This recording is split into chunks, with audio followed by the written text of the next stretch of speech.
We currently see Sotananayati and Frank Rubio helping Woody Hoberg into the crew lock portion of that Quest airlock. We see Steve Bowen being led into that crew lock portion of the Quest airlock.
NASA astronaut Steve Bowen is entering first into that equipment lock area, being greeted by his fellow Expedition 69 crewmates.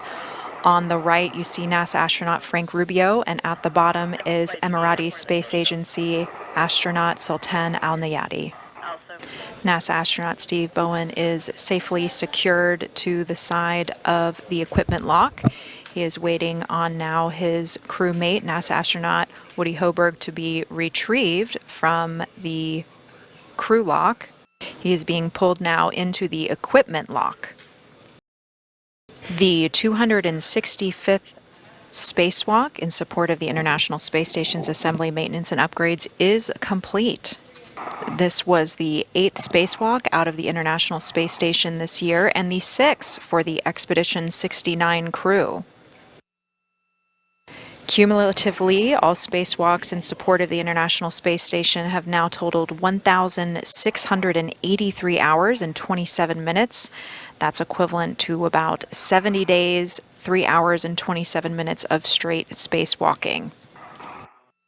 Today's spacewalk was the second of NASA astronaut Woody Hoberg's career. He has now accumulated 11 hours and 38 minutes of spacewalking. It was the 10th spacewalk of NASA astronaut Steve Bowen's career. He has now accumulated a total of 65 hours and 57 minutes of spacewalking. System airlock for step 4. This has put him as the third all-time aggregate of spacewalking time.